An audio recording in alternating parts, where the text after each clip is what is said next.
Hi everybody, this is Dr. Bob Jackson, former wrestling coach, Acton Boxborough High School, chiropractor for 37 years. We're here today to shed light on an epidemic in our student athletes, namely muscle weakness due to poor eating habits. Everybody thinks they eat correctly. I've been testing elite athletes for decades, and my testing shows a different story. My guess is probably 70% of all the students, of all the athletes on all the teams of all the high schools in Massachusetts have a form of this problem. Result is injury, poor performance, and disappointment. Disappointment is things like not making the team, not playing well if you're on the team not playing well. More serious issues are things like not getting into the college of your choice, not getting the scholarship to the college of your choice. All due to something nobody knows exists, but something that can be fixed. Yeah, to demonstrate this problem, I'm going to use my son Bob, who is a 1998 Acton Boxborough graduate.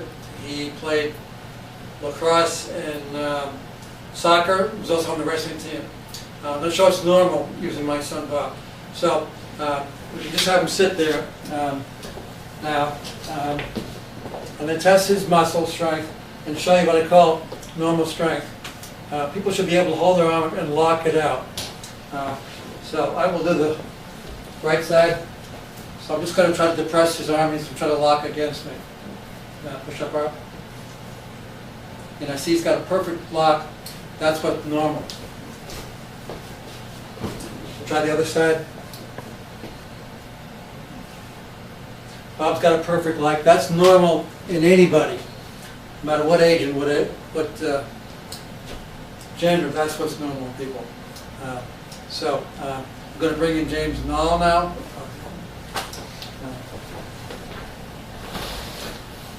We're very fortunate to have James Nall, soon to be junior at Acton Boxborough High School. James plays soccer, basketball, and lacrosse. James' mother had me test him about a week ago, so we found this issue with James, and I'll demonstrate this. So again, as I showed with my son Bob, he should be able to lock both sides. So here's the right side. I tested James a week ago, so I know what I need to do with him now. So James, hold this up. And that's a perfectly good lock. That's what's supposed to happen on this side. So try this side. Now, when I asked James to hold this up, if you look at his body language, he's sort of caving in, and he's trying really hard to hold this up, but he can't do it. Okay.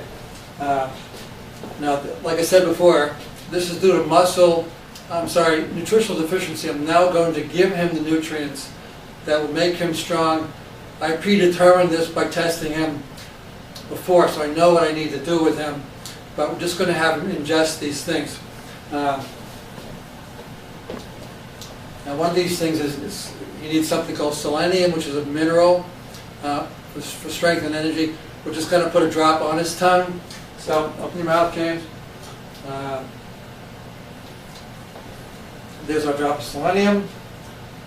Get your water, James. Take one of these. This is something called taurine, which is a protein.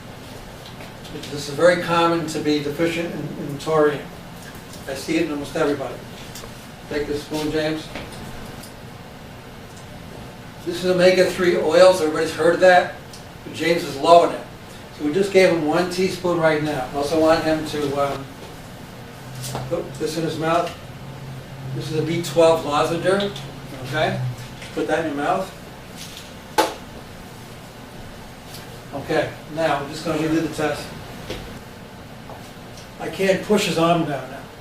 This looks like a trick, but it's not. His body was deficient, and giving him those nutrients, the ones that I determined prior is what he needed.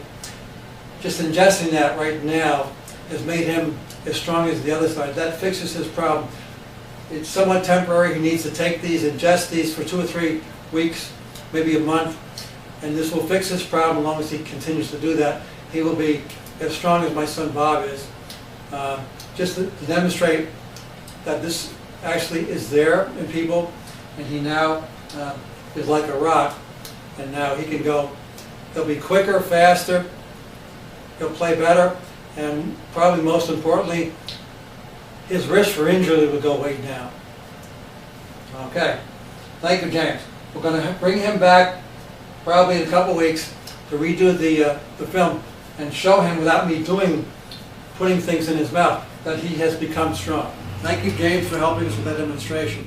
Like I said, once you provide the nutrients, you have to always provide them, or else the problem will come back.